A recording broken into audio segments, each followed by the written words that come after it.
Agárrense fuerte porque lo que van a escuchar a continuación va a hacer temblar los cimientos de la farándula. Rocío Flores, Gloria Camila y la mismísima Ana María Aldón, con Gemaldón como testigo estrella, han protagonizado un bombazo explosivo que nadie se atreve a contar. Pero Chismeando CON Glamour tiene todos los detalles más jugosos y escandalosos que te dejarán sin aliento. La tensión se palpaba en el ambiente mientras Gemaldón se sentaba en el plató de Joaquín Prat, ese epicentro de la actualidad del corazón, acompañada nada menos que por Olga Moreno y el selecto grupo de tertulianos, listos para desmenuzar cada arista de las polémicas que asolan a una de las familias más mediáticas de España. Gemaldón llegó con una determinación inquebrantable.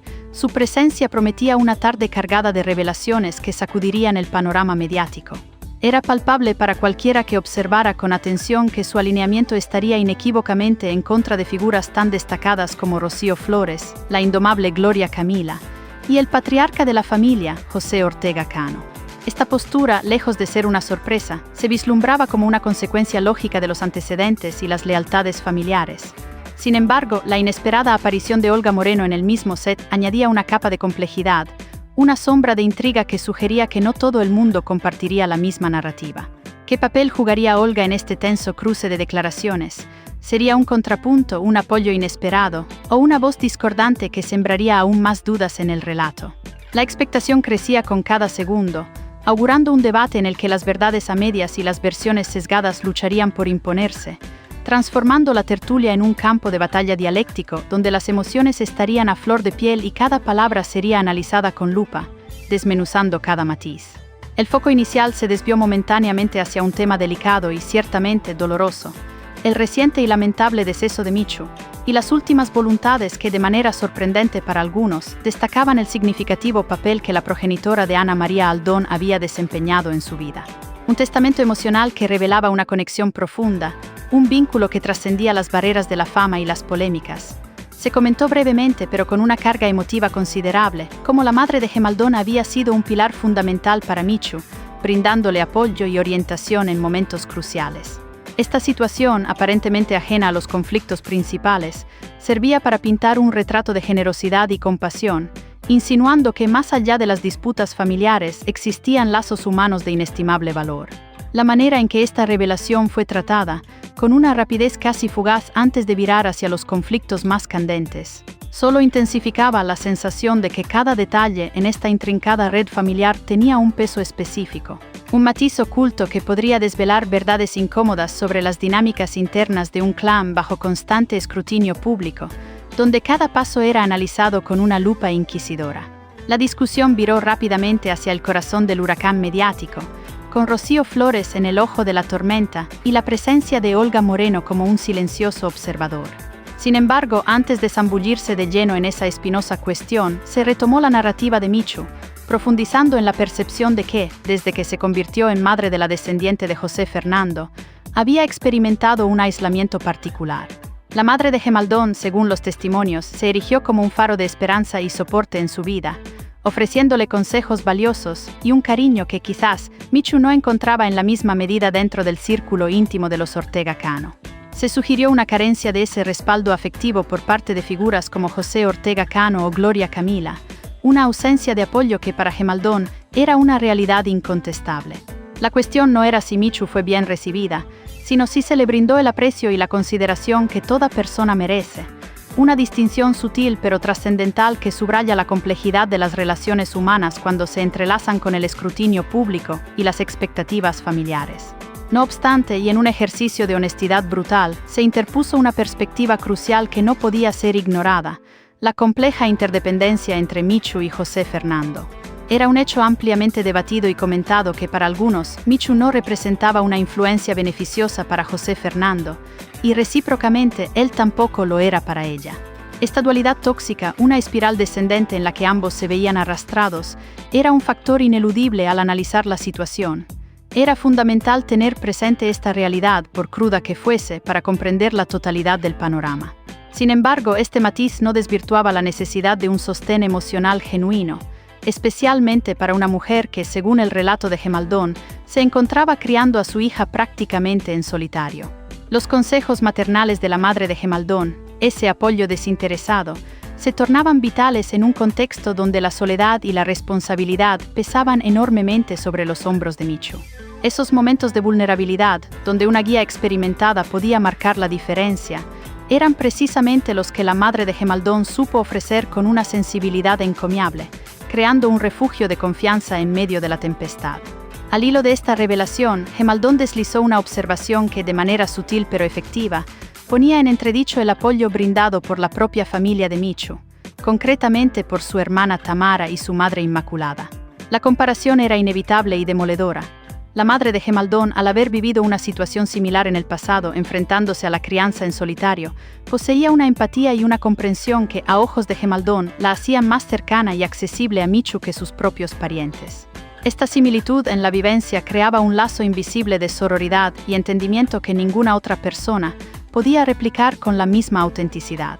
Se sugería, por tanto, que mientras la familia biológica de Michu quizás no lograba conectar con ella en esa profunda dimensión emocional, la madre de Gemaldón ofrecía un refugio, un espacio de confianza donde Michu podía desahogarse y encontrar consuelo. Esta perspectiva añadía una nueva capa de complejidad a la intrincada red de relaciones, insinuando que las conexiones más significativas a menudo surgen de experiencias compartidas y no necesariamente de los lazos de sangre, un recordatorio potente de la naturaleza humana. El foco se desplazó con celeridad hacia el tenso desencuentro entre la madre de Gemaldón y Rocío Flores, un episodio que no fue aislado, sino uno más en una cadena de roces. Se planteó una pregunta clave: ¿cómo era realmente la relación entre ellas antes de la catarsis de Asterisco Supervivientes Asterisco? La respuesta, según Gemaldón, fue descarnadamente simple.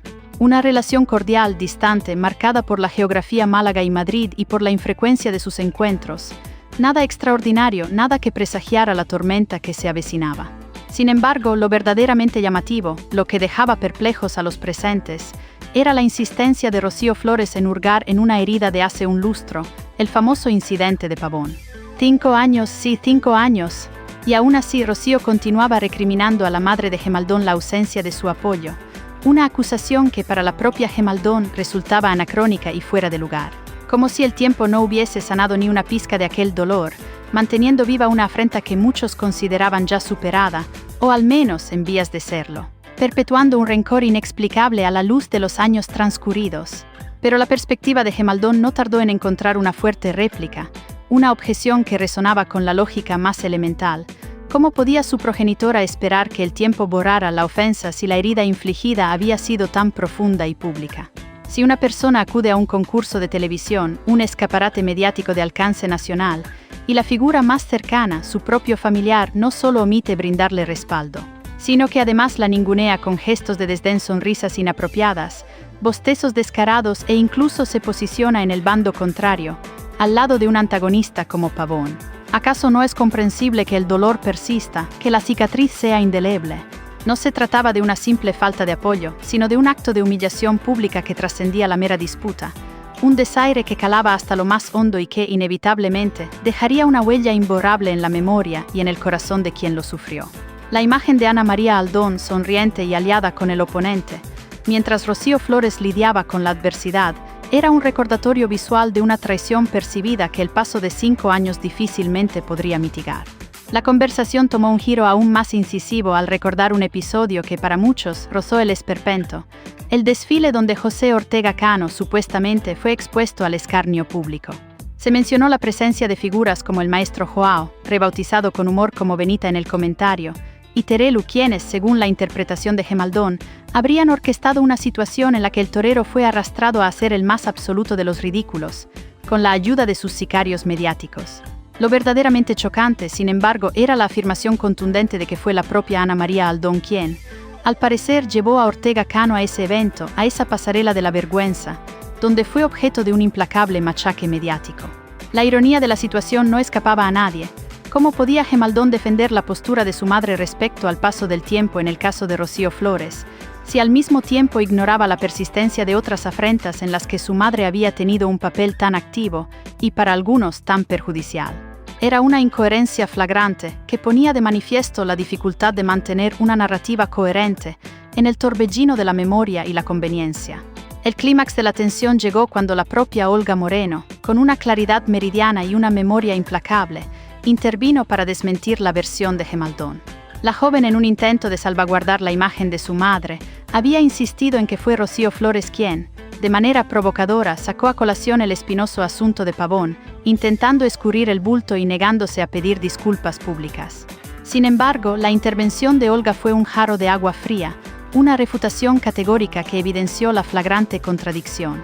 Todos los que habían seguido el desarrollo de los acontecimientos recordaban con nitidez que fue Ana María Aldón, la propia madre de Gemaldón, quien, con una premeditación calculada, introdujo el tema de los apoyos y el incidente de Pavón. Esta corrección en directo, implacable y basada en hechos irrefutables, desbarató la estrategia de Gemaldón y dejó al descubierto la inexactitud de su relato, poniendo de manifiesto cómo la memoria selectiva puede alterar la percepción de la realidad cuando se busca proteger a los seres queridos, incluso a expensas de la verdad palpable. El guión se repetía con insistencia.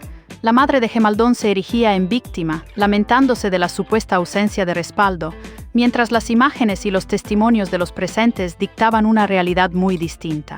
Era como si viviera en un universo paralelo, donde su versión de los hechos se superponía a la verdad incontrovertible. Los colaboradores recordaban cómo, al tener la oportunidad de interrogar a Rocío Flores sobre el enfrentamiento previo, y siendo Ana María Aldón quien había iniciado la controversia sobre Pavón, se le cuestionó si, con el paso del tiempo, tenía algo que añadir o lamentar. La respuesta de Rocío fue concisa, dejando claro que para ella el capítulo estaba cerrado, una historia enterrada en el pasado. Este contraste era abrumador. Mientras Ana María Aldón seguía doliéndose públicamente por una afrenta que ella misma había propiciado, Rocío Flores había avanzado, superando el rencor. El dolor causado a la familia de Ortega Cano por aquellas declaraciones fue significativo, y la expectativa de una disculpa o un arrepentimiento por parte de Rocío era alta, pero su postura inamovible dejaba claro que no consideraba tener nada que expiar, una brecha insalvable entre dos narrativas irreconciliables.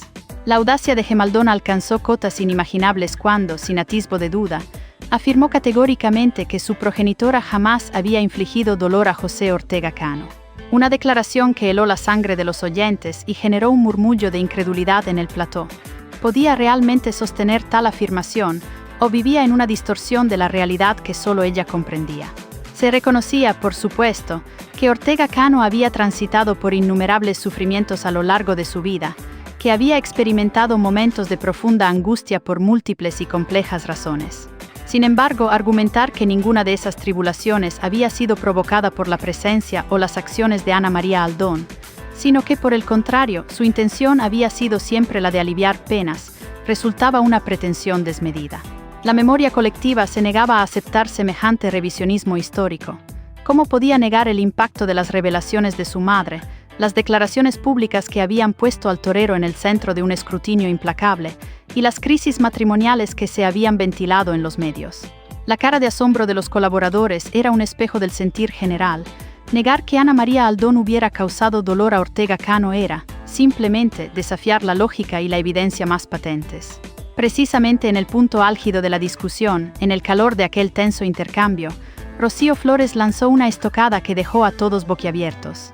Ella le espetó a la madre de Gemaldón que existían situaciones que le habían causado un sufrimiento 100.000 veces más intenso que el simple comentario de Pavón. Esta acusación directa, velada pero cargada de significado, no dejaba lugar a dudas.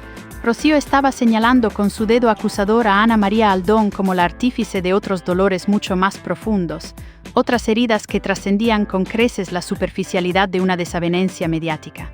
La pregunta flotaba en el aire, densa y cargada de misterio. ¿A qué se refería Rocío con semejante afirmación? Gemaldón, visiblemente incómoda, confesó no tener la menor idea, una respuesta que pocos creyeron. Esta evasiva solo alimentaba la especulación sobre qué secretos inconfesables, qué resentimientos ocultos, yacían bajo la superficie de esta compleja dinámica familiar. Era evidente que las palabras de Rocío no eran gratuitas, que apuntaban a una serie de agravios que la matriarca había infligido y que, por alguna razón, no se habían ventilado públicamente con la misma intensidad, dejando al descubierto una dimensión más oscura y personal de la disputa familiar. Un iceberg de resentimientos que solo se atisbaba en la punta de sus declaraciones.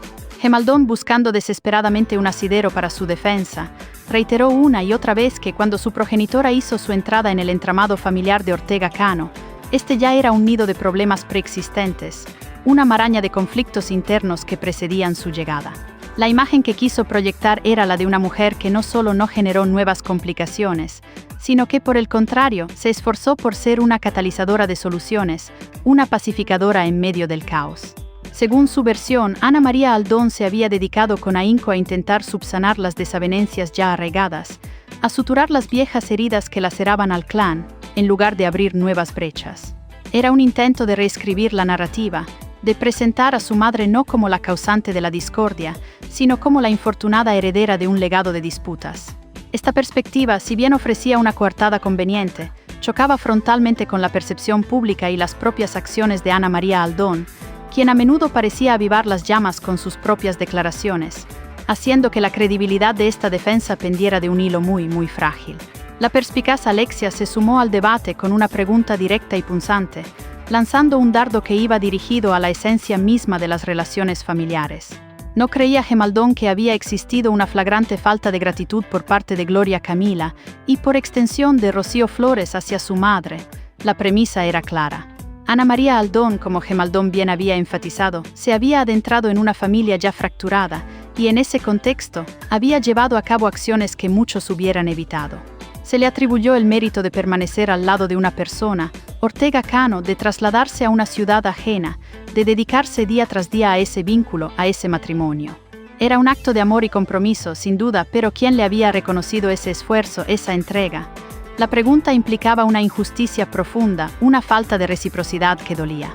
Se buscaba validar la narrativa de Ana María Aldón como la heroína incomprendida, la sacrificada que, a pesar de sus esfuerzos, no había obtenido el reconocimiento que merecía, sino más bien el olvido y la indiferencia, o peor aún, el desprecio de quienes se beneficiaron de su presencia, un eco amargo de una historia de desamor y deslealtad. Sin embargo, la narrativa de la heroína sacrificada no tardó en ser desmantelada con una dosis de cruda realidad. Se señaló con sarcasmo que si bien la madre de Gemaldón había contraído matrimonio con Ortega Cano, su vida distaba mucho de ser una epopeya de privaciones. Vivía muy bien, 1, no le faltaba de nada, 2, se enumeró con una contundencia implacable. Se añadió que incluso contaba con asistencia para ayudarla, lo cual desmentía la imagen de una mujer desamparada enfrentándose a la adversidad en solitario. No se trataba de que Ana María Aldón hubiera empaquetado sus pertenencias para irse a un zulo, enfrentando una existencia precaria y carente de recursos. Por el contrario, gozaba de todas las comodidades imaginables, de un nivel de vida envidiable. La perspectiva que se ofrecía era que, aunque ella hubiese tomado la decisión de quedarse, de acompañar a su marido, presentar esto como una heroicidad era tergiversar la verdad. Tenía todas las facilidades del mundo a su disposición, lo que restaba dramatismo al sacrificio y lo colocaba en una categoría mucho más mundana, despojando de épica lo que muchos intentaban pintar como una gesta. El debate se intensificó al abordar la supuesta elegancia y buen hacer de la madre de Gemaldón, quien, según su hija, había mantenido una conducta intachable, portándose siempre con corrección y siendo sumamente discreta con la familia Ortega Cano. Gemaldón argumentaba que su progenitora había callado mucho más de lo que jamás revelaría, insinuando que poseía un arsenal de verdades comprometedoras que, por respeto y consideración, había decidido mantener en la oscuridad. Se la presentaba como una figura de contención, una mujer que, a pesar de las provocaciones, había elegido el silencio y la prudencia. Sin embargo, esta afirmación chocó de frente con una realidad incuestionable. Ana María Aldón había compartido información y lo había hecho sin que nadie se lo pidiera, sacando a la luz temas por iniciativa propia. Se recordaba cómo, en reuniones previas con los colaboradores, ella misma había ofrecido pinceladitas de información, esperando que fueran ellos quienes las sacaran al aire. Y cuando no ocurría, era ella misma quien, finalmente, las desvelaba, haciendo añicos la imagen de la mujer recatada y silenciosa que Gemaldón intentaba construir, revelando una tendencia a la autoproclamación como víctima, siempre necesitada de una plataforma donde exponer sus pesares y reivindicaciones personales. La narración dio un giro dramático al desenterrar un incidente particularmente humillante para Ana María Aldón, que evidenciaba la complejidad y el rencor arraigado entre ella y Gloria Camila. Se trajo a colación el relato de cuando la madre de Gemaldón, inmersa en su proyecto de fin de carrera, se dirigió a Gloria Camila con una petición aparentemente sencilla pero crucial para su futuro académico. «Puede ser mi modelo para el vestido que estoy confeccionando, Gloria». En un inicio aceptó sin reparos, comprometiéndose a brindar su apoyo en un día tan importante. La promesa de colaboración parecía sellar un momento de acercamiento o, al menos, de cordialidad. Sin embargo, la historia tomó un rumbo inesperado y cruel. El día de la presentación del proyecto final, en el momento decisivo, Gloria Camila, impulsada por una repentina falta de apetencia y según algunos rumores alentada por Ortega Cano, comunicó su negativa rotunda. «Es que no me apetece nada hacer de modelo para Ana María Aldón. La voy a dejar tirada, no me apetece hacerlo», fueron las supuestas palabras que Alexia trajo a colación, dejando a Ana María Aldón en una situación de extrema vulnerabilidad y humillación pública. Gema Aldón, al escuchar la reconstrucción de este episodio, no pudo disimular el profundo dolor que aún causaba en su familia. Aunque admitió no conocer las palabras exactas pronunciadas por Gloria Camila, sí pudo atestiguar las innumerables noches que su madre, Ana María Aldón, había dedicado sin dormir a la confección de aquel vestido de novia. La ilusión con la que emprendió ese proyecto, la dedicación puesta en cada puntada, se vio brutalmente pisoteada por la desconsideración de Gloria. Para Ana María, este incidente no fue un mero contratiempo académico. Se convirtió en un punto de inflexión, un catalizador que transformó un conflicto latente en un enfrentamiento mucho más público y descarnado con Gloria Camila. Fue el detonante que marcó el inicio de una escalada de tensiones que culminaría con consecuencias drásticas, llevando a ambas a abandonar la que había sido su casa, obligando a Ana María Aldón a dejar de pernoctar en su propio hogar, en una situación que muchos interpretaron como un desalojo forzoso. Un acto de exclusión que dejó una herida profunda y quizás irreparable en el seno de la familia. No obstante, y como siempre ocurre en estas intrincadas historias de familia, emergió una voz que cuestionaba la narrativa de Ana María Aldón como la eterna pobrecita, la víctima inmaculada de todas las circunstancias. Se planteó la posibilidad muy verosímil de que ya existieran problemas significativos en la pareja entre Ortega Cano y Ana María Aldón mucho antes de este incidente. Se sugirió que quizás Ana María no era tan pobrecita como se la pintaba, y que su rol en la dinámica familiar era más complejo y activo de lo que se quería reconocer.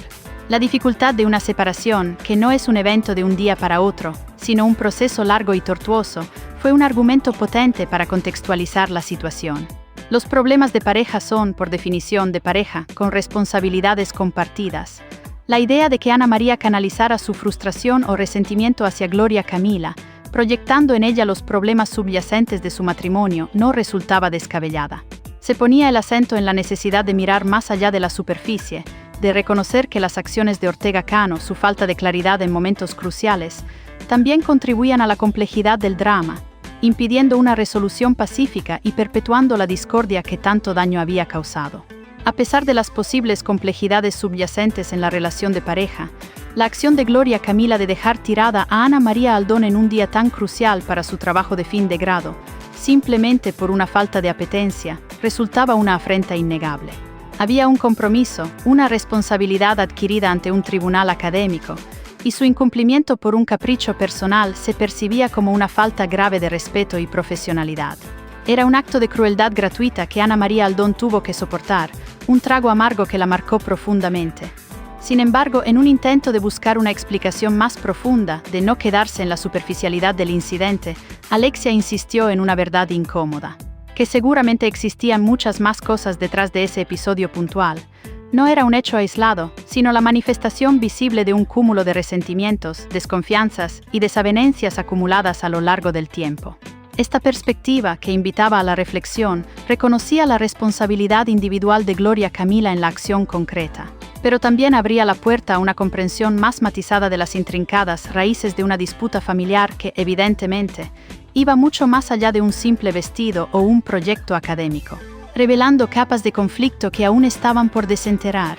La constante exposición mediática de esta saga familiar ha pintado un cuadro recurrente de Ana María Aldón como la figura vulnerable, la mujer que siempre sufre los embates de una familia que no la acepta plenamente. Esta narrativa de pobrecita se ha convertido en un leitmotiv, una melodía que resuena una y otra vez en los platós y en las portadas de las revistas del corazón. Sin embargo, ¿hasta qué punto esta percepción se ajusta a la realidad? ¿O es más bien una construcción cuidadosamente elaborada para generar empatía y mantener el interés del público? El cuestionamiento es legítimo. ¿Es posible que una persona que maneja tan hábilmente los tiempos y los espacios televisivos sea una víctima pasiva de las circunstancias? La verdad, como suele ocurrir, es probablemente más compleja, un tapiz intrincado de culpas y responsabilidades compartidas. La madre de Gemaldón, aunque en ocasiones se ha sentido herida, también ha demostrado ser una fuerza activa en la perpetuación de la tensión, con declaraciones que a menudo reavivan las brasas de los conflictos ya latentes, manteniendo viva la llama de la controversia. La audiencia, por su parte, se ve atrapada en este ciclo interminable, esperando ansiosamente el próximo capítulo de una telenovela real que parece no tener fin, donde cada protagonista tiene su propio guión, su propia versión de los hechos, y la verdad se disuelve en un mar de percepciones, y el ojo público se deleita en la controversia. Este incesante vaivén de acusaciones y defensas, de verdades a medias y de resentimientos profundos, ha tenido un impacto devastador no solo en la estabilidad emocional de los involucrados, sino también en la imagen pública de una de las estirpes más emblemáticas de la crónica rosa española. José Ortega Cano, a pesar de su intento por mantenerse al margen o de proyectar una imagen de dignidad, se ha visto una y otra vez arrastrado al centro de la refriega, con su nombre y su legado manchados por la interminable saga familiar. La armonía, si alguna vez existió, se ha desvanecido por completo, reemplazada por una atmósfera de desconfianza y hostilidad que impregna cada interacción. La promesa de una paz duradera parece una quimera inalcanzable, y el público, aunque fascinado por el drama, también comienza a mostrar signos de fatiga ante un conflicto que no encuentra resolución. Cada nueva aparición en televisión, cada declaración explosiva, solo sirve para recalentar las heridas y añadir leña al fuego de una hoguera que arde sin cesar, devorando la intimidad y la tranquilidad de sus protagonistas, condenados a vivir en un escaparate donde cada grieta de su relación es analizada con microscopio, perpetuando un ciclo de dolor y escrutinio que desafía cualquier intento de reconciliación genuina, y donde los titulares sensacionalistas son la única moneda de cambio en una realidad que se alimenta de la desgracia ajena, una espiral sin retorno. Y así, queridos seguidores de Chismeando CON Glamour, llegamos al culmen de una trama que parece sacada de la ficción, pero es tan real como la vida misma. Después de este desgarrador viaje por los entresijos más oscuros de una familia que parece condenada a la eterna confrontación, ¿quién es el verdadero verdugo y quién la víctima en esta historia que no deja indiferente a nadie? Las impactantes revelaciones de Gemaldón, las contradicciones flagrantes y los secretos a voces han desdibujado por completo la línea entre el bien y el mal. No te quedes con la duda. Si quieres ser el primero en enterarte de cada giro inesperado, de cada bombazo que hace estallar el mundo del corazón, suscríbete ahora mismo a Chismeando CON Glamour y activa la campanita para no perderte absolutamente nada. El próximo capítulo de esta saga está a punto de escribirse y tú no querrás perdértelo. Hasta pronto, amantes del glamour y el chismoreo.